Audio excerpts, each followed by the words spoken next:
This time on the OSMcast, we talk about games. Independent games. At Momocon, this is the OSMcast.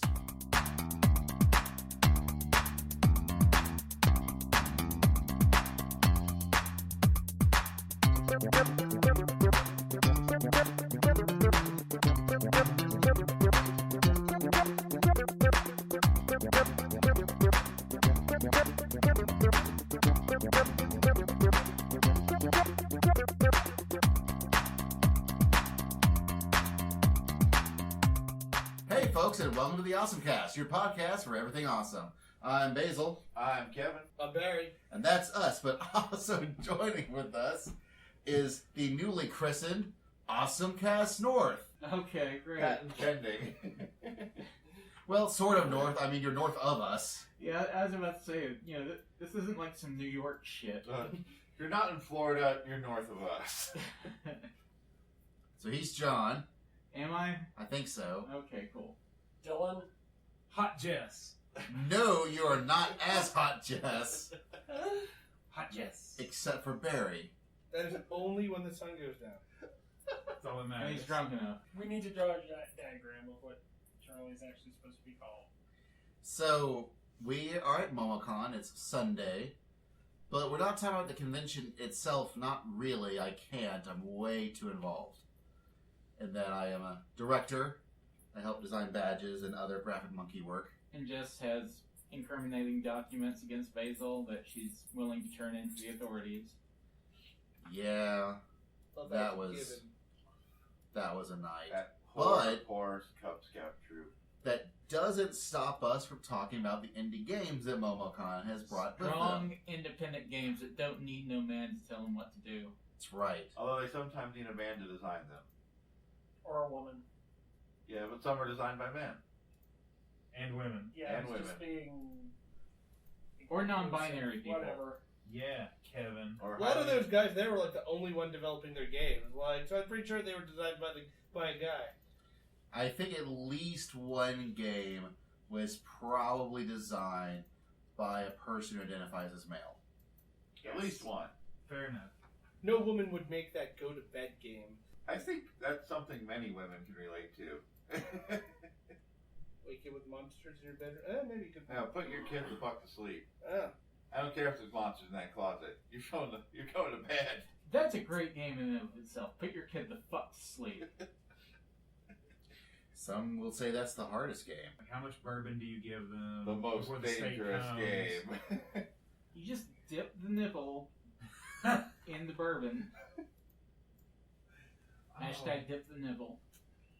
None of us have kids, so we can speculate on this Yeah. meaningfully. And then we kick the None- shit out of that chicken. None that we know about it anyway. Alright, so let's see. I got a bunch of business cards here. Let's just go in our wonderful professional selves just down what we got here. I believe the first one I have is Hot Pixel Games. And I believe that was the Mowin and Throwin game we played. Oh, yeah. The You're Mowin right. and Throwin. Mowin. Mowin. Mowin and Throwin. Throwin. Mowing and throwing. Where you play as lawn gnomes. Okay. And It's- you've got and there's a riding lawnmower and two teams of two with a riding lawnmower and a lawn. And you got to mow that lawn. While sabotaging the other gnomes' lawns. Yeah. Because gnomes are dicks. And from the sky, we'll occasionally drop little parachute boxes that have like fertilizer or rocks or fuel for your riding lawnmower, and you can throw rocks and fertilizer on the other side, and you get the fuel on the lawnmower, and if you mow up enough grass, your lawnmower can like turn into tank mode and shoot grass bombs at the other side. Really? No, Yeah. It was actually Yes. kind of fun. Like, it was That actually sounds pretty well. pretty good. Yeah. Like it controlled kind of similar to Bomberman. A little bit. Oh. And that sort of isometric. You know, your warrior sort of on a grid, but not really. But it felt like sort of had a little Splatoon. You know, because the trick is whoever has the most lawn mowed by the end of the match, which is like a minute match, they win. You also get individual rewards for the most number of other gnomes you've clobbered over the head, most grass mowed, most fertilized. Like there's like 8 different awards that you get for just being the best of whoever it is in that particular area. I get pretty good at chucking a grass ball right into somebody's face. So. Yeah, you were. You dick. You were very good at that. Kevin kept winning. Sure, he had the game I developer. have the developer on my side, though. If anyone's going to be good at that game. But the second time we played, we got really close. Yeah. Barry and I got really close to totaling you. 92 to 91. I Other ones like think- 92, 93%. Yeah. Were they just on PC, or... I believe right now it's just on PC. Because, yeah, it'd make a really fun sit-around-the-TV party game, I think. They should see it get on PS4 or Switch or something. I was probably saying like a lot of developers, they were just doing like, they were doing PC and Switch. And that was kind of interesting to see. Or like, oh yeah, we're also doing like, Switch is really becoming sort of the indie darling console. And that's kind of neat considering how badly the Wii U was about it. So it's good for indie devs, good for Nintendo, and maybe one day, good for Ribbiting Saga. Ribbiting? Ribbiting Saga. Ah, I see. It's, I don't know, something with a frog. Basil played it, not me. I think Dylan also played it for at least a little bit. Yes. Like, it was a pretty good demo where they give you some intro bits and then throw you into a boss fight. It seems to be one of those really, like, one of the developers, I guess maybe the main developer, was talking, like, telling me about some of it, and it kind of strikes me as, like, in that Dark Souls sort of genre of, like, it's really tough, but you know what kills you, and you're like, okay, that's fair, and... Is it the Dark Souls of indie games? No, I'm sure that... No, that's all indie games are the Dark Souls of indie games. That's I think the closest thing I could really compare maybe is Hyper Light Drifter. I'm not Where- good at that. Well, it's a 2D sort of Zelda gameplay style, Yeah. top-down action game where you're fighting really hard bosses. Okay. Now, supposedly the other twist to Ribbiting Saga is that they're trying to throw in sort of a Mega Man style mechanic into it, so when you beat the boss, you get an ability. But apparently when you get that ability, the other bosses will react actually apparently in kind in some way. But we only fought against the one boss, so who knows how that will really... But it was neat. It was... And he seemed already ass-kicking. Yeah, it was the first boss was already pretty, ass-kicking enough. I think they're planning on launching around this time next year. And again, they're on PC and Switch, and I was like, yeah, all right, cool. Yeah. I am interested in that. It definitely seemed like it seemed really solid, especially watching some of the people play it. It's just not my thing, and I expected, I think, more of like Zelda timing on some of the stuff. Right. I got. So it was hard for me to pick up personally. All right, so my next business card, and what is Gambol or Gambol? Gambol? Gambol. Gambol. Gambol. Yes. The tiny orange blob. Yes. By HyperFunk Games. Okay, so I didn't play this game, but I can't not talk about the dude who came up to talk to me about it. Like, both the people that were working that booth eventually talked to me about it, but the first guy that came up to me and talked to me about it, he's like, yeah, the twist on this game is that you can triple jump. And I was just like, okay, great, so you can fucking, triple jump in the air. But, he didn't really explain that, it's kind of a Super Meat Boy puzzle platformer kind of thing. He's like, yeah, the thing is you can double jump and you can touch a safe surface and then you can get your double jump back in the air. And I'm like, okay, and? Which is really Then weird it's Super Meat Boy. because the first thing that whoever I talked to me, that I played the day previous, they're like, okay, so just to let you know, yes, this is very similar to Celeste or Super Meat Boy, but then he said, but our twist is that, you can jump 3 times. Yeah, he skipped that initial part and just the twist is you can jump 3 times. I'm like, okay. Well, whoopty shit. Yeah, whoopty fucking shit. Now, the controls are pretty decent. Mm-hmm. It plays like a decent Meat Boy Celeste style, action punishing platformer would. Although they did say it was more forgiving than Super Meat Boy. Because you can triple jump. I mean, yes. I think because you get triple jump, it's a little more forgiving in that respect, although if you are loosey-goosey with it, you're still going to die real quick, too. Which it did. Spikes. Oh, yeah. Apparently the other big thing is that they're trying to do things like secret exits and extra collectibles and whatnot. They're trying to make it more of a exploration-based thing, not just here's a really punishing level, which that could be really neat.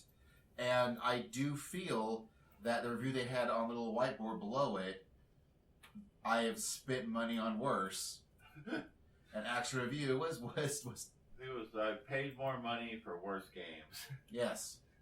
Like it's $10. Okay. So it's That's about $8 too many. no. I think they're selling it at the booth for $8, and I think that seems. I mean, the graphics are simplistic.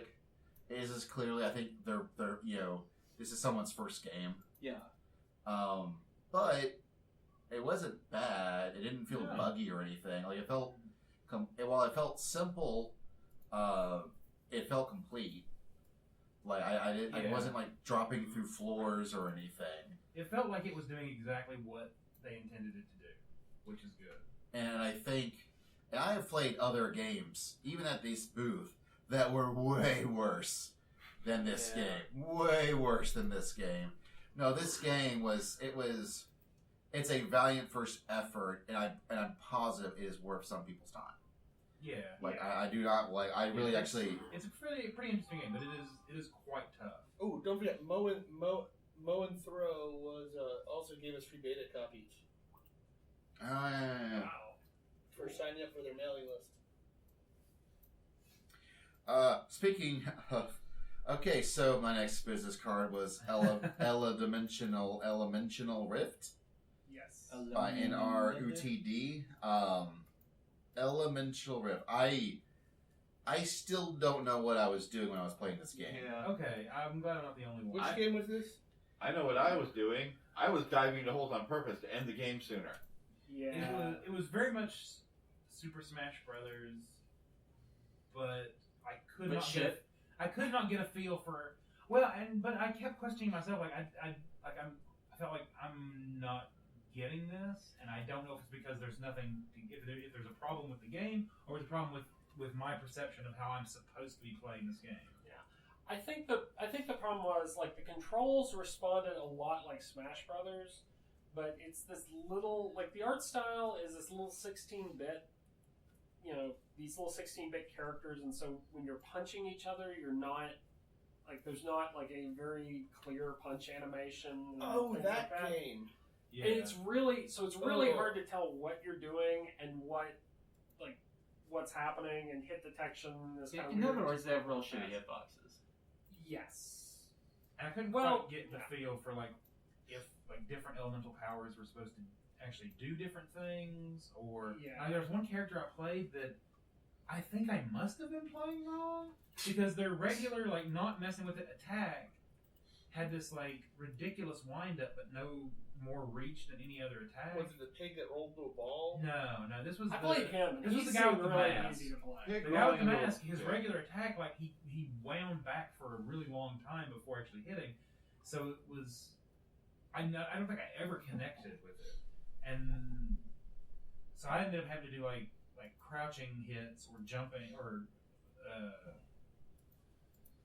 up hits to try to do something that was quicker and could actually connect with somebody. It was hard. It was hard to figure out that you could double jump to get out of the bottom hole area. Yeah. And I still didn't quite get a sense of what I was supposed to be. If there was anything extra than just hitting the dude. I kind of I knew you could push them. You could if you make it down into the whatever, they could get hurt. But I didn't know if that was what I was supposed to be doing or. it was another case where I think if you know that it's kind of Smash Brothers up front, you pick up on some of these things, but Smash Brothers, there's a lot more throwing each other around, it felt like, and so it's not as obvious that if you're doing more damage, you're throwing people around more. It felt like they were trying to be like Smash Brothers or like Nidhogg or some sort of push the other person away type game. But hey, these levels are really big, Yes. And And the I didn't. characters are small. And the characters are small, and I didn't realize that there was even pits at the very edges of the board until we just Yeah. sort of pushed ourselves by accident down there. And I'm not gonna lie, I fell down the pit because I'm like, this isn't fun. Yeah. And I think, I've seen them, I want to say they've been here at least 1 year before, maybe multiple years. I think at least 2. Yeah, it's one of those things that is a really, really solid, really, really complete early game, but I'm not sure I would be coming, like the cost of a booth. I would probably start on, start on another game project or retool some of these things maybe. It seems like it's kind of a crowded market because there's Brawlhalla, there's Rivals Yeah. of Aether. It's not the first sort of indie Smash knockoff game out there, and Right. there are others that are free to play and have been out for a while and a little bit more polished, Yeah, there's better what- balanced. It's like Towerfall, I think, is one of those. Mhm. Yeah. The game, Brawlhalla, I think right now is sort of the big It's one of it's that. esports of Yeah. Smash clones. And like I said, it's hard to do some of those things really well and give players a feel for what they're actually accomplishing and what happens when they hit a button. So yeah, it's a really solid. It takes a lot of work to build a game like this, but it seems like it would just require a lot of tweaking to overcome a lot of these problems we had. Yeah, it's a case of, I think they have built what they wanted to build. Yeah. I just think they have I don't feel I was explained. The game did not communicate very well what it was trying to do, Yeah. and I'm still not quite sure of the design decisions they have with the character sizes Yeah. and the map sizes, of the arenas are there yet. But speaking of people who've been at Momocon previously and at Momocon now, I played Shiny Dolphin was there, and they had a couple of games. One was Zap Blastum, which, oh gosh, I think it was like Red Robots, something like that. They were here a couple of years ago, Oh yeah. where it was the sort of tablet phones. It was sort of a cover-based point and tap shooter with cover mechanics. I remember playing that in a previous year. Yeah. Yeah, well, it's now called Zap Blastum, and this is one case where it's greatly improved. Like, the graphics are way smoother. It was better communicated what they want you to do. Like, I was like, okay, I get what they're trying to pull off in this game way more than they did last time. And last time wasn't terrible. It just wasn't, it was clearly they've completely rebranded the whole thing, and I think they found what they want to do with it. I think they figured it out. Yeah, that's right. Okay, now that you mention it, I remember what you're talking about. They had also a couple of more 8-bit inspired games, like the one that I really enjoyed. They had two, which was, I think, Loly Poly or Lollapalooza, or it was PolyRoll. Yeah, which felt very much like a sort of a 16-bit. Boy, I wish I was Sonic. It wasn't 16-bit. It was like, I don't know, 12-bit, 9.5. 8-bit. Yeah, it wasn't. 10 top. The graphics didn't look nearly as good as the original Sonic the Hedgehog. Nor was it as fast, nor were the controls as tight, nor was it as interesting. The other one they had of that same ilk, which I really wish you could have played, was called Clash Force. Yes, that was the one that I That played was there. a bit more, kind of like the mutant baby of Mega Man and Contra. Yeah, Yes, that sounds is great. exactly it. Like, think of playing a Contra level, but with more of a Mega Man Yeah. like ideals, Mm-hmm. where you can only shoot forward, Yeah. or short forward or backwards, whichever way your guys Yeah, face whichever it. way you're facing. So you don't have, so you have more of the limited angle that Mega Man has versus Contra, Right, but you have all the different kind of weapon upgrades you can get off Contra. right. But also unlike Contra, you actually have a little bit of life bar. Yeah. So it's more like Mega Man, but if you get hit with the life bar, you lose your weapon like a Contra. Like it very much felt like they took ideas from Contra, ideas from Mega Man, sort of mushed them together with this sort of more advanced 8-bit stylings. Again, I think it's Yeah. more like a sort of it feels more like 12-bit. You're right. Yeah. Yeah. Like where it's somewhere between 8-bit and 16-bit. But it was way more fun. I feel compelled to point out that 10-bit, 12-bit. This is not how processor bitness works. No, it isn't. But I'm using that to say it looks a little better than 8-bit, but it looks way Yeah. shittier than 16-bit. So No, I know what you mean. Clash Force, it really actually did look good. They captured a lot of that Mega Man feel. One thing I think I noticed is like the foregrounds are definitely like the 8-bit 16. The backgrounds in some cases seemed like they were a little higher resolution, Right. and so you had kind of I think with that, at least with Clash Force, I feel that they had exactly the aesthetic they were trying for. the thing I really appreciated about Clash Force, and this I realize this is a subjective thing. It really it's the style you would expect it to be one of these brutally hard, throwback games, and it really wasn't. It was really accessible, and so you could kind of just sit there and enjoy it instead of like, oh crap, I didn't make that jump. Oh crap, I'm getting overwhelmed by enemies. I keep playing a few times to beat the boss of the first level. Yeah, I did That's too, the- and it kept throwing you back to where you died, and you had Yeah. infinite lives. So I appreciated that. Like it had the stylings, but it also did some things that I guess you might even say were more modern. I think the next card on my list was the game by Ron Jones. This one was what was Siege? Siege. It was Siege. I don't know what Ron Jones does in his real life. I really feel it seems like he's a game developer for fun, and I really feel it feels like he's just bringing his games to Momocon just to show them off. Like, yeah, I made this. Yeah, This is cool. Ron Jones sounds like an insurance agent. But He you're sounds Farm. like he should be our new best friend. I wouldn't call And- that game art. He would. I would call it art. Well, what's funny is that he actually he had a game 2 years ago that we talked about, and it was the one that was based off HIV, where you were actually going through like a blood. It was like a 2D I side-scrolling remember shooter. that. Yeah. I remember that. And he was like, I could have brought that back, but I feel it's a little too deep and dark yeah. to have something on the floor like Momocon.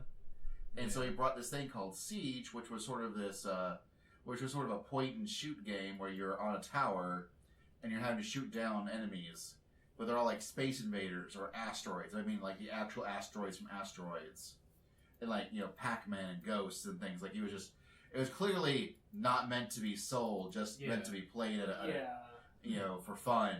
And it was just neat that it was there. It was just neat. It was hard as balls. Oh yeah, like I didn't get past wave 1. Barry didn't get past like wave 4. Yep. I And that was on like an 8th try. got in like 5 or 6 on my first try, but No, I refuse to believe that.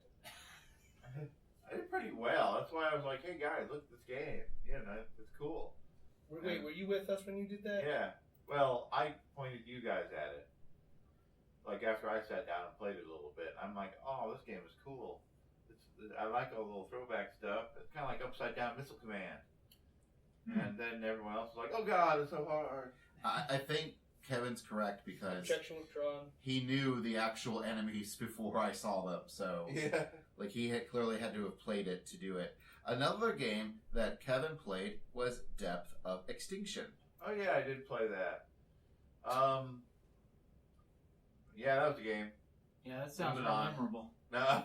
Oh. Now, it's some kind of post-apocalyptic, the world is flooded kind of storyline, but you build this little you pick up this little squad of characters and go do missions, it looks like. I'm not sure if the full version's any different, but it was really like it kind of played like pixel art XCOM.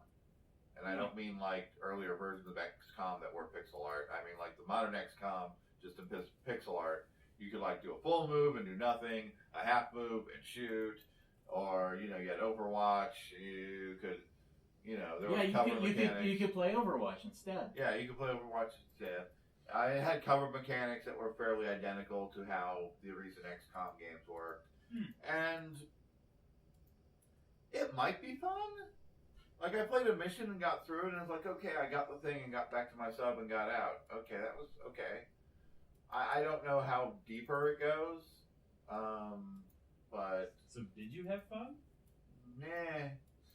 Well, I didn't feel like I wanted to play a second mission, so I'm like, I got XCOM at home. It looks better, and I can name everybody after my friends and cry when they die. Or not. Like, so for me, I think I'm way more likely to actually play this over XCOM, just because I'm way more into that pixel art aesthetic. And aesthetically, like, it looked very good. Like, if you like pixel art, it pulled that look off very well. I also apparently was one of the bigger winners of the Momocon, like, indie game, like, awards or whatever they were doing with the judge and stuff. So I don't know. It seems like sort of the game I would play, but just for some reason, some combination of aesthetics didn't really drag me into it. I know, just to throw something out there though, like I know I had that feeling with a lot of different games. Like I would probably ordinarily enjoy this, but when you're out on a con floor and you're like waiting in line to play it, there's sort of like your tolerance is a little bit lower, and you're like, this is throwing so much at me. I don't, like. Something that might have more fun if we could quietly explore the permutations of it, as well as play like a version from the beginning and see just what kind of input I can put into it. But what got me felt very similar was Epic Tavern, where I think this might have been the big winner of the Momocon like indie games stuff, the awards. It's available on Steam now, like where it's a really neat concept where you're a tavern keeper and you're managing all the adventurers coming in looking for food and drink. Okay. Unfortunately for me, apparently they set me down on someone who had played for like an hour. Yeah. So it was well past tutorial. They'd already done a lot of different things. Now it's more in the upkeep sort of phase on these things, and I didn't know what I was doing. And she's like, "Yeah, just click around and have fun." And I'm like, I didn't know. Should I ask? Can we go back? Can you reset the computer or whatever you do to let me start? Because I didn't know what I was doing at all. I was just clicking on guys, and I'm like, this could be fun if I knew what I was doing. That was absolutely the experience I had, where it was clearly a really deep game. They had a lot of different things where you could manage the tavern, you could manage your adventurers. You could even, like, there was like a mini game where you would chain together things that you threw out to the different adventurers that were ordering. And like it was a really deep game that if you started out low, like kind of eased into it, you could really get into. But yeah, like there were moments where I looked at it and was like, I literally don't know what button I need to click to go to the next screen because there's just so much going on. Yeah, like it seemed like this was a really good game that, for me, did not demo at all very well. It feels like the type of thing that, like, if they, and again, we probably both played it late in a game. Yeah. But if they tighten up the demo experience, like, this could be really good. Like, here, let's do this one mini game, and they need to add in a feature where you have to quietly clean up the dead marmaid when one of the adventurers shanks her in the back. A lot of the demo games that we did see had demo modes. Like, Yes. you could only play for so long, and you can obviously see the problems that happened when you weren't able to do like a demo mode, like waiting for the space game forever, who you don't have a card with because the guy didn't have any cards. yeah. That was Everspace? Everspace. Which we could talk about Everspace. Mm-hmm. I mean, when I got to play it, was super neat. It's a very well built game about flying around in space and shooting stuff and mining and doing all the things you want to do, like in an open space game. It is also very much a roguelike, where everything is randomly generated. And if you die, you go back to the beginning. Yeah. I feel like very much something Basil and myself, and probably like some people, the sort of things we'd be into. I have this little mental thought that I bet there's people out there complaining that there's not like a stronger trading element or something, But it was nice looking. It So- was a smooth. So it's like unreal- No Man's Sky but good? well, you don't actually explore any planets, but that I. But the know of. space combat was 100 times better. Space combat is really good. Which what's that other game that's there is a game? Space? No, Star Citizen. no, crap. That one people forget for Star Citizen. Yeah, that one. No, Elite Star Dangerous. Elite Dangerous. I hate Elite Dangerous. That's a dumbass name. Yes. That sounds like a Call of Duty simulator. That's just like two fucking random words. Elite Dangerous. Elite Dangerous what? What about it's elite? What about it's dangerous? I don't fucking know. But this Everspace is more like what I thought I was going to get when I picked up Elite Dangerous. Like, it was, it was a lot of fun. I died really fast, but I always do in space games. Well, you randomly spawned in front of 9 enemies that just proceeded to rape you. Like, I mean, sure, that was in not... space. That is a thing that could happen in this game. Just, I mean, that is a trick with randomly procedural stuff. But I feel like the best, like, roguelike type games are the ones that you can be really, really systems-based. And I think a space shooter like this really, really benefits from these things. Yeah. I actually never got a chance to play it, but I'm still tempted to buy it. Yeah, It on looked PS4. super polished. It came on every game platform. And well, he's still working on the Switch. They're still working on the Switch version. Like, apparently, it's kind of neat. This is actually a German developer. They had done some other mobile game, but the publisher wanted them to do microtransactions, and they were like, no. So the publisher's like, okay, bye. Huh. And so the developer like, all right. So they kickstarted this game, Everspace, and it went through. And apparently, the guy here is from Kansas, and he kind of got hired by them because he was a part of the Kickstarter, and he went to their forums. He was very active, and they liked sort of the energy he was bringing to things. They're like, hey, can you be a community guy in America? And he was like, yes. And so this is his job now, which is awesome. It's good for him. He's very good at it. I did notice there seemed to be two types of people at the booth. Either people like me who died really fast, or people like Kevin who could go on forever. Kevin may still actually be down there playing. Yeah. I am. That's his life now. Well, they dismantled the machine, of course, probably by this point. But no, I'm still down there playing. I will never leave that game. He is one with the space. Yeah. It is Yeah. also designed for the VR zone. If you're interested in So VR. you can get trapped in the Hell Cube. Though the guy straight up said, like, look, we're still working on the VR stuff. That stuff we're still working on. You can buy it and use it in VR, but if you're going for a VR game, don't buy our game. Oh wow. Like, he was very upfront, like, listen, we're it's still something that's in progress. They're still working on it. Yeah. But that they wanted a good game first, and now they're adapting the good game to VR. That's cool. Same thing with Switch. And apparently, since they are starting off as a mobile developer, they got really good at working with less. So I'm actually pretty excited about the idea of, them building it for Switch. I think they might pull it off. Yeah, I enjoyed it a lot, and I played it long enough to get kind of a feel for the gameplay. And then I let someone else play because I really did think I could probably sit down and play it for hours. And we didn't want to be like that jerk who was sitting there before us. That guy just kept going. Kevin was there for a hot minute, though. Yeah. But I realized I was just going to sit there and keep playing after a point and decided, I'll let someone else have a turn.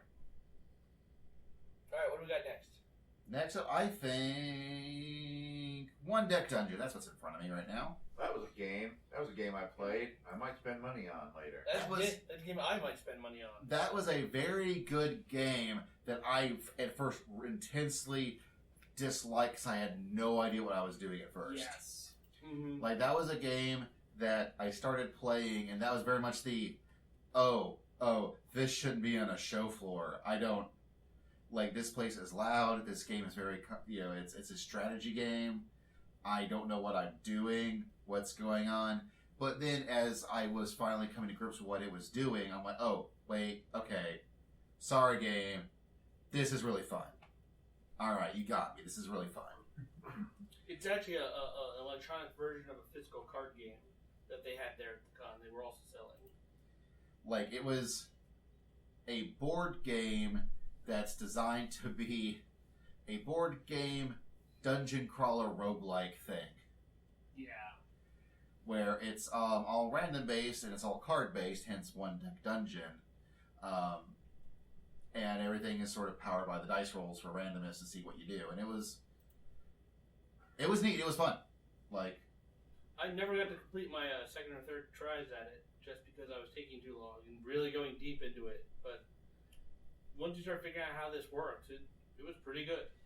Yeah, I think when I played the demo, they kind of throw a lot at you because it's a translation of a tabletop game, and I was kind of like, okay, I didn't fully understand some things. Like, I feel like I should be able to put a dice here, but it won't let me, so I don't know what's going on. I sat down and they had a guy there with the tabletop version that would walk you through it. And then once I did that, I was like, okay, this feels a little more comfortable. I actually did buy the tabletop version. I bought like 2 decks so you could play up to 4 players. And then they threw in the Steam game for like $5 instead of $10. So I'm like, sure. So okay, I actually kind of really do want to play the board game version once you get a handle on that. I will bring it to Hamicon. Awesome.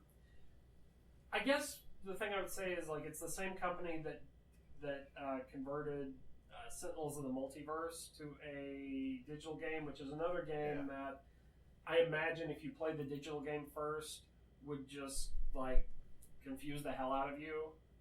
But like if you ease into it and get to play it.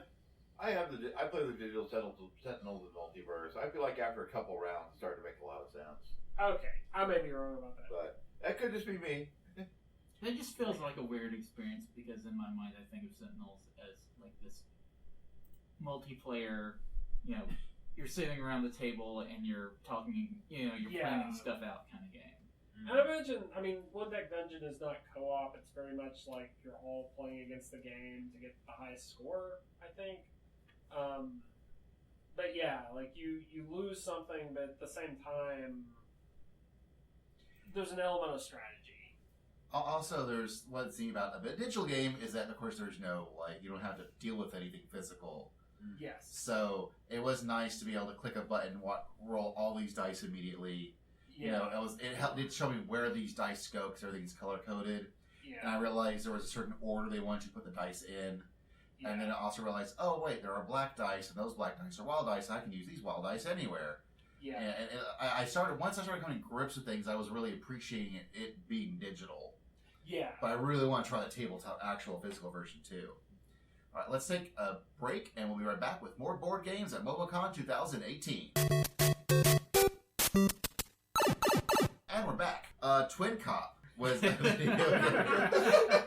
How would that work? Oh shit! I watched 2 poor bastards play this game, and I wasn't going to touch it. I watched me and Basil play this poor game, and we were...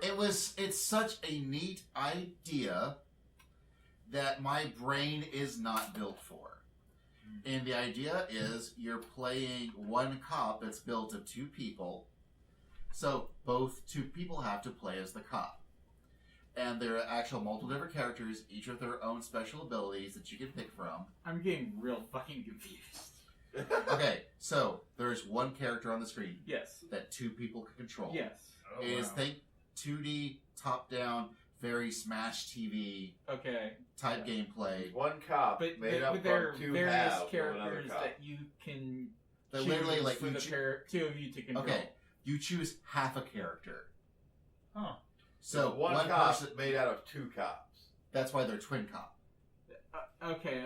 So this is like a horse costume, Yes. or like 3 kids in a trench coat sort of thing. The game screen kind of has that 80s vibe, so I'm assuming they're going for like a RoboCop parody. Yeah, sort of. Okay, Like it's so- sort of that, and it controls like the weirdest twin stick shooter ever, because each player gets 50% of the say on where your character goes. Now they do other things, like for example, if both characters move in the same direction long enough, you actually start healing yourself. And each person also, your character is dual wields weapons, so each character controls one firing arm. And the whole, and it, it's kind of, the text is actually kind of funny. Like they got a sense of humor about the whole thing. And then they'll do things like, oh, you need to disarm a bomb, and so suddenly there are 2 wires. They'll tell you which wire to cut, but you have to work with the other person because each of you control half the scissors. Because everyone controls half the character. Now, nothing tells you what moves the scissors in what direction at first either. So that's trying to figure that out is also an adventure. It's a very interesting idea.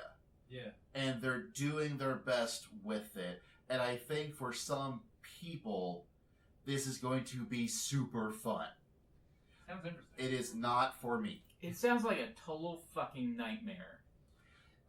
It was. Like, I'm having flashbacks to, like, playing New Super Mario Brothers, like, multiplayer. Oh yeah. And like playing with 3 other people. It's like, okay, me and Dylan could clear the obstacles, but then the other players weren't as good, and they're just like not. They're getting stuck, and we can't scroll the screen, so we're dying because we're doing these really time-based stuff, and they're not getting it, and it's like, okay, fuck this game. Everybody quit so I can actually beat this level. Okay, so it sounds like it's a great game for you and Dylan to play together, but nobody else. Maybe. It also kind of reminds me of the way I've described the board game Hanabi, where it's like, it's the game you play when you want to learn how much you hate the way your friends communicate. And whether their math skills screw up Nabe, thus destroying the entire game 35 minutes into it. Wait, what? Also, if you want to get rid of more friends after you play that game, you can go play True Colors. That is a friendship killer if ever there was one. Now, a game that was right beside Twin Cop that I did not play that I would have liked to have played was Neon the Ninja. Which, did anyone else get a chance to play Neon the Ninja? No, because that dude was playing it. There was one guy who was like, I'm going to beat this boss, and they just kept letting him play it. I'm like, I would like to play this game. And the developer guy, Stu, was like, okay. And I'm like, can I play? Well, this dude made a challenge to us to beat the squid guy on super hard mode with no lives, and you just going at it over and over again. Like, it's like watching someone like professionally try and play Meat Boy in front of you, and they're really good at it, and you're just like waiting there, and they're go through, die, no, wait, go, die, okay, wait, and just forever reload. Those are the worst fucking games to watch. Like, it was apparently a very, like, Mega Man inspired 2D action game, and that's my jam. Yeah. Like, I kept looking like, oh, I want to play this thing. But they only have the one setup? They only have the one setup. I mean, but a lot of these people, it's like, this is literally the work of one guy. Yeah. You know, and it's like, well, I feel it.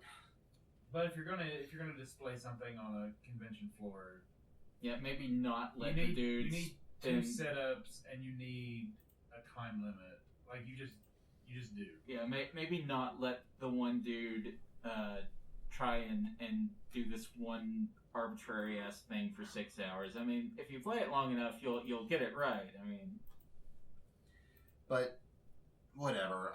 Hopefully they'll come back next year with more than one console, and I can give it a shot. Or get it early in the convention before people. Right. Like, I think that was the biggest problem I probably had was I probably should have not wait till Saturday. Instead of do this, Yeah. should have probably did this on Thursday, but Had the exact same thought myself. you know, Next year. lesson learned. But I can't wait until next year when we say the same fucking thing. Yeah. Well, yeah, but anyway, so SiNKR was the really neat cell phone puzzle game that was also extremely my jam. Yeah. Where it's one of those super simple, like, brain teaser puzzle games that you get on your phone. And the whole idea is that there is, like, these little, pucks and little cranes that will, sort of move the puck around. And you gotta get all the pucks in their holes. Parker Dolls. The music and sound effects were, like, super chill. Like, suddenly, like, when I put the headphones on and I was playing the game, I'm like, oh man, this is so relaxing. And oh my god, I could literally play this game for hours on my phone when I'm not supposed to in life, and I am probably getting this game for sure. It was really fun. Yeah, it was a good combination of like puzzle mechanics, like really simple mechanics. They ease you into it. They don't tell you, and they do a really good thing where they don't tell you what anything does. You just kind of discover it, and you kind of like. But the game is so simple. Yes. That you can do that. Yes. This wasn't like, for example, like One Deck Dungeon. There were a lot of moving pieces to make this thing work, and you had to really sort of hunker down and focus in on it to figure out what you're doing. Whereas in SiNKR, it was way more of a, oh, I just press this one thing. Okay, that's what that does. All right, cool. Yeah. Oh, if I do, oh, okay, right. So if I do this and then this, I did it. All right. Oh, this next puzzle builds on that and adds a new thing. Oh, great. Yeah. That was like it was mobile game design done really, really well. Yes. And plus, they had the whole, like, the stylistic thing, the sound was just perfect. Yeah, that was another Momocon finalist I noticed, because they had some of them had, like, these signs on around their booth saying Momocon finalist, and it was, oh man, this one definitely earned that distinction. It was one of those, I hate to say it was kind of funny, because, like, I've submitted a couple games to their contest, and I'm like, I shouldn't do that. None of my games are that good, and then, like, oh, here's a puzzle game that starts out real simple. Why? I have one of those. Why didn't I do that? We also played a couple of actual board games, and that was crazy. Yes. Dylan actually like punched a guy and won one. No, it was a game called Colors and Shapes, which It's called it is reality. It is actually Or It it is sounds intense. Lovecraftian, like, colors and shapes, I don't know. Beyond the Rainbow Bridge. Yeah, it is colorblind friendly, despite what it says. The colors are literally matched up with shapes. And it kind of plays like Rummy. And that's probably why, well, just luck of the draw too, why I actually won. So essentially what you do is you draw cards. You draw one card at the beginning of your turn. As soon as you have 3 or more cards, you can play, or 3 more cards of the same color, you can play them down and make a set. And you can wait, you can wait and make larger sets, which will earn you more points, or you can play fast and go out first, which will prevent you from taking penalties. So like I said, just a lot like Rummy. It throws in some different things, like you have a character that matches one color, and so whenever you create a match of that color, you get to do something. Like, for example, if you're red, you get to take another turn or something like that. And I think there are some variations where you can play with teams. So it was pretty interesting. It was a really simple game. I know they say they're going to do some expansions by adding essentially more characters. More colors and more shapes? Yes, literally that. It's one of those things, like, if you like traditional card games, you will probably like it. If not, I suspect it will be a little bit simple for your taste. That was Colors and Shapes. I know the other one, I think, unless you played other tabletop games, the other one that was there was Inbox, or Zero Inbox. Zero Inbox. And I think that is actually spelled 0 with a 0 in place of the O. Okay. Because poor literacy is cool. I don't know. So is clearing out your inbox. That's especially cool, which is why they did a board game about it. No, it was really fun. It was fun. I'd like to see more of it. It's something I could see sitting around at a con and late Saturday night going, let's play a board game. It sounded a little bit like a Uno kind of fuck you game. Yes, it is. It It has feels. the potential to be so. I just never got the chance to do that to anybody. It feels like the combination of Monopoly and Uno in that sense. Like, Yeah, you're that trying was to the go other out. thing. Like, I immediately saw it, I'm like, this looks like fucking Monopoly, and Yeah. like, they said the game takes like 15 to 30 minutes most, but I was just sitting there thinking, Man, I'm gonna end up hating this game if it's too much like Monopoly. There's still, actually, what's funny is like they're still in development, so it seems like I almost feel like they have the possibility of going one of two ways there, where they can put more screw you elements in to make it more like Monopoly or Uno and make it go much longer, or they can dial it back, which kind of seems like the direction they're going now, and make it a really kind of light game that has, is like good if you like Office Space humor. Yeah, like it very much feels like it looks like Monopoly, but I don't feel it actually plays like Monopoly because there is nothing like you're not buying property, you're not trying to collect money, you're not while you can screw other people over. It's all about the cards in your hand, not anything else. You have to go out when you hit the starting space, though. Yeah, that's really it. Like there is a board you have to go around, but that's about really it. It's think Monopoly if everything was just community chess cards. Like it's like where what it is that there is a bunch of different like email types. Yeah. Like scheduling or replying or archiving, and they each have their own matching parts on the board. And as you go across the board, if you land on a thing and you have the card, you could discard an email card. And the idea is to get around the board on the go space, as it were. And if you have 0 emails, you win. So it's not like Monopoly that's designed to take forever. Like it's actually designed to get in and get out as fast as you can. So it feels like there's an actual like endpoint. Mm-hmm. Yes. You can draw cards that can screw people over. In our particular game, we actually had kind of a not so action-packed game where by the time we got to the point where people started getting cards to mess each other over, Kevin won. Yeah, I got all my email out and got around to refresh email and was done. Like you're supposed to. You just like delete that email, guys. You don't like clog up your inbox. There's this real handy thing in Gmail where it says, highlight all 17,000 messages in this folder, and you just go, okay. You hit delete, and then you run because Chrome's gonna crash on you. But and one of the things will things, get done. One of the cards actually was server crash. Yes. And if you read it's still a prototype. But if you read the messages, it's going to be like that good corporate-ese sort of like I can see really liking the. If you work in an office, you will enjoy the kind of aesthetic. Like if you like The Office, yes, like you will like the humor in this board game. Oh, okay. I'm just gonna throw this out there.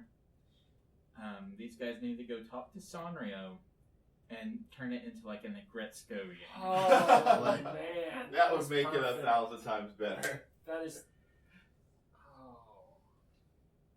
All right, Dylan. I think you have a couple more cards that I don't have. So yes. So they were giving out a comic book for Samsara. Yep. Which is this puzzle game. It's kind of hard to describe. Where essentially mirror reflection type. It looks like a platformer.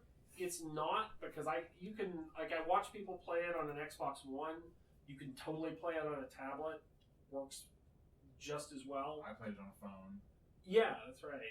I forgot about that. So you've got like a bunch of little platforms. But the world, the screen is divided into a top half and a bottom half.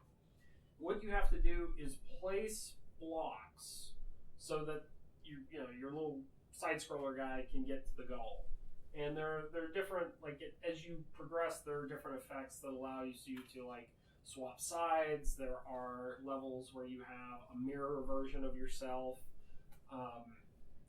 But it's another one of these good puzzle games that doesn't tell you a lot, but lets you get a feel for the rules. Like, for example, if you place a block on the top, like the day side, you just place the block. If you place the block on the dark world, mirror world side, it also appears on the top. So you kind of have to work through some of these puzzles. I felt that, like, it started off really easy, but then I kind of felt you get to a point where the difficulty made like a bit of a leap, and I started having like Like it wasn't just a real smooth learning curve. Like there's a jagged bit somewhere in the middle. I actually had, like, it was actually easier for me when I started playing it than while I was watching it. When I was watching it, it was like, none of this makes sense. And then you start playing it like, oh, okay, I see what they're trying to get you to do. I don't know, I actually kind of liked it as I got into it, but I didn't dislike it. I think I would have to play it more and get like past the learning curve. yeah, and I think it depends on how much you like puzzle games. If you don't like puzzle games, then you're probably gonna want, you're probably gonna get frustrated. Well, what else you got? I played the Path of Motus, which is also kind of another puzzle game in that same vein, with some actual platforming elements. So I think the theme, as he explained it, was, basically like the power of words. And so you're this little guy who you can throw words at enemies to defeat them, and that's kind of the platforming aspect. There seems to be a pretty good storyline aspect as well, as you kind of grab bits and pieces of the story. The really interesting thing is there's this drawing aspect where you'll get to something that you have to, like a door you have to get through or a bridge you have to create. And you'll be given a set of nodes, and you can draw lines between different nodes. Each node has to have a specific number of lines attached to it. You can draw 1 or 2 lines between different nodes. And so it's really like, a really simple sort of like pen and paper puzzle you might do. I had that same feeling as with Samsara of like, if you really like puzzle games, you'll get really into this. If you hate puzzle games, you will get frustrated from the get-go. There was another one game. Was something Spirit Compass or Dream Compass? Dream Compass. Dream Daddy? No. I wish. The developers were here. They weren't in the indie booth. They had 2 things. I played Dream Compass. They had 2 things up for it. They had a version that had a bit of an intro that set up the story, but I didn't see that one. My play was just the jump in and play it demo, where you just kind of. It was a platformer until you hit these weird puzzle battle sections, where at least that's what they called it, where you had to basically just hit attack and move, attack, X to attack, square to move on, and I don't know exactly what I was doing there. And then I came to the end, and it's like, oh, that's where the game ends. That's where our demo ends. There should be a boss fight there, but we don't have it yet. Yeah, that was my experience. What? I played it, and then there was okay, these are indie games. These are just people in their homes making these games. There are some people that are for real. They've been able to be for real game developers. But a lot of these people, this is literally probably done in basements. Yeah. And this is very felt much like they're trying real hard, but man, they are not there yet, and they're just showing off what they got. Yeah. But I had no clue what I was doing. Yeah. None at all. And I think that's actually one of the tricky pieces, I think, of being on the other side of this. If you've done a lot of play testing, then you've done it well, then you're going to understand. Zero Inbox did a good job of this because they're like, hey, sign up for our email list. We'll send you a print-to-play version. Let us know if, anything in the rules are unclear, anything feels weird. You really have to talk to other people to understand how it's being received. Right. Because other people don't start with your knowledge of the game. All right. Before I continue on, do you have any other games that the one I'm going to talk about? Astoria Legends was one I played a little bit of. It was kind of like Ribbiting Saga for me in that it is not my thing, so I died early and was kind of like, okay, I'm done. It's a 2D sort of, the way the guy described it was kind of like a Devil May Cry or like a fighting game combo-based side-scroller.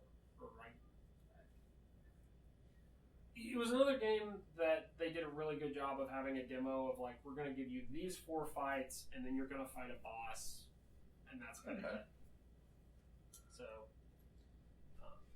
if you like those style of games, I imagine you'll like it. Well, I think the one game I think almost all of us played, or at least watched one of us play, was Sleep Tight. Oh, Yes. Like, and that was I'm pretty positive that's overall the Mhm. OSMcast Momocon Indie Booth lock of the con. Yeah, we'll probably buy this Probably. game. Like it was super good. It's apparently coming out in like 8 months. Oh. No, 8 weeks. Sorry, 8 weeks. Is it not So out years. yet? It's not out yet. Coming out in 8 weeks.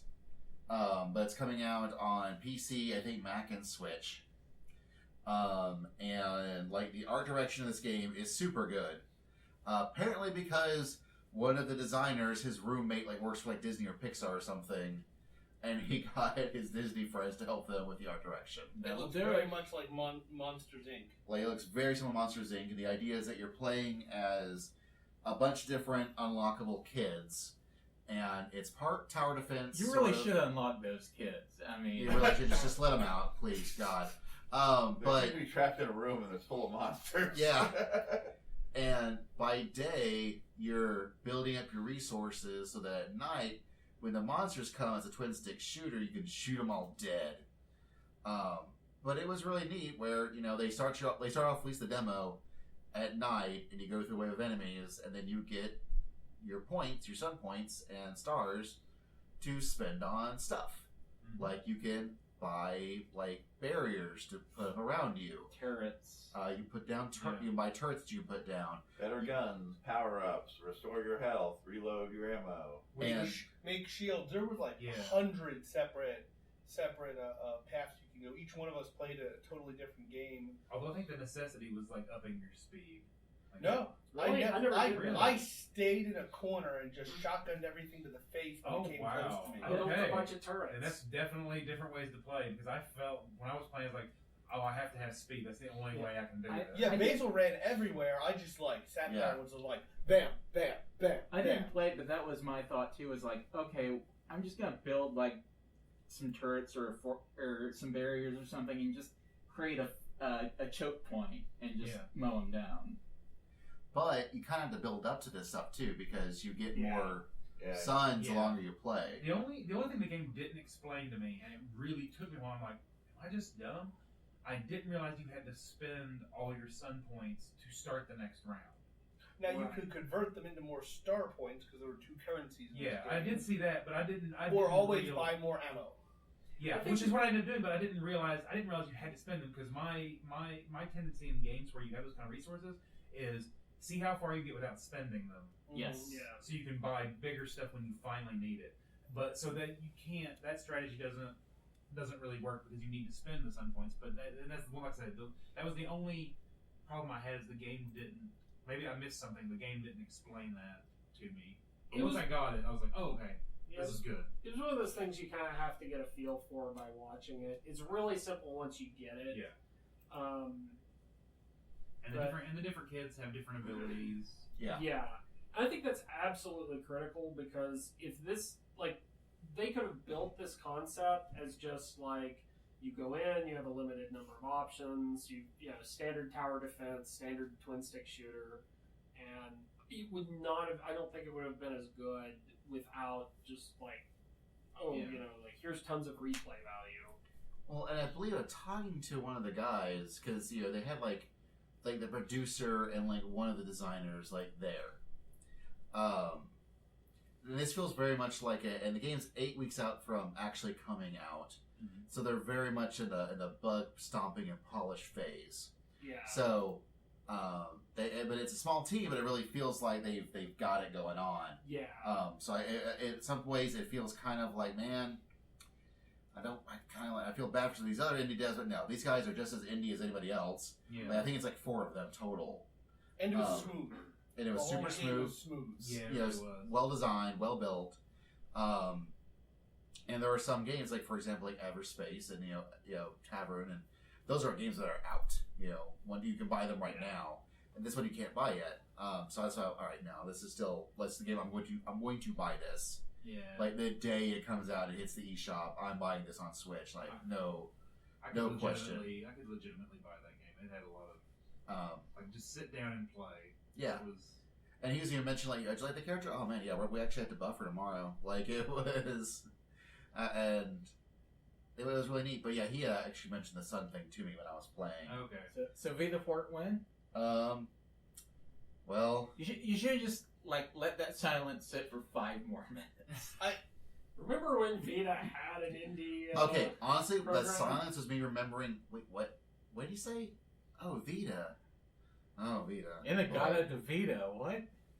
Oh, Vita. I want to know, did anyone else play the gas station attendant simulator in space?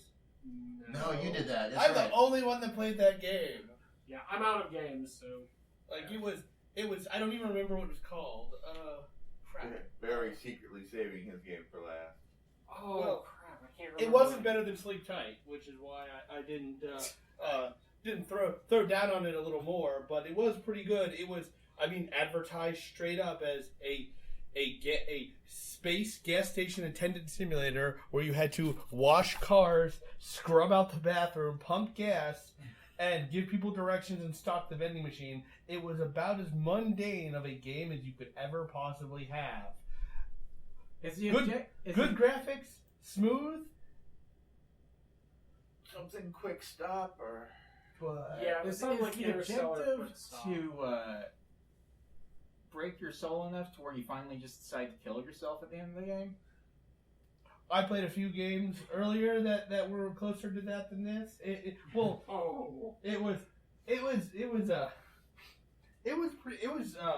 was fun. Like that's not like in a descriptive term, it sounds terrible. It does. Yeah. Like mundane thing. Clean the bathroom. Yeah. Give people directions, and then be like, why are you just using your fucking GPS? Because they were in space. Like, you have I didn't space GPS. I didn't actually watch. There's satellites in It's- space, right? I didn't actually watch her play it, but I think that's another game. A lot like Sleep Tight, that they have a really good art design, and it is done really well, and it's 3D, which is And hard it's to do smooth. right. Yeah. Good art. Your character moved very quickly. You didn't feel like you were slowly proddling along, trying to get to one pump to the next. Like it was like it was almost like a tower defense game, just in the guise of a gas station management simulator. It's that, and it's just the stupidity of it all that really kind of makes it unique. Like it's not a beat back trolls and space dwarves. No, like Margaret and 2 kids want blue from the vending machine, and she wants O2 and gas pumped up, while Sam over here would like the scrubbing and the underwash carriage scrub. Now move quickly because you got a timer on each one of these things. Huh. And your goal is just to make cash, Space cash. space cash. Of course. Space bucks. It's the best kind of cash, really, when you're in space. So yeah, those are the Momocon Indie Games that we played. I think there's a couple we didn't get a chance to, like Mutant. Was it Mutant Football League or Here's Mutant the League thing: Football? I've actually played a alpha version of that, and I saw like the current version they had. It's from the people who did Mutant League Football on Genesis, which was like this Madden, but everybody's monsters and skeletons, and you can kill the other players and bribe the refs and do shit like that. And now it's just NFL Blitz. I think it still has some of those elements, but I was watching. I'm like, oh yeah, this is pretty much their version of a 20-year-old game. But your skeletons and monsters and shit. Yeah, I mean, instead of like having your linebacker do a leg drop on a receiver, instead they're like actually killing them. But otherwise, it's the same fucking game. All right, so yeah, and none of us went to the VR zone. Like, No, Kevin? that's where the harvesters live, and I am not being drug away. the great wheel will sustain you. I keep telling you this. This is how you end up inside a hellbox, Basil. Hell, cute. Oh, God. All right. So, anyways, thank you all for listening. We'll see you next time. This has been the OSMcast. We're out.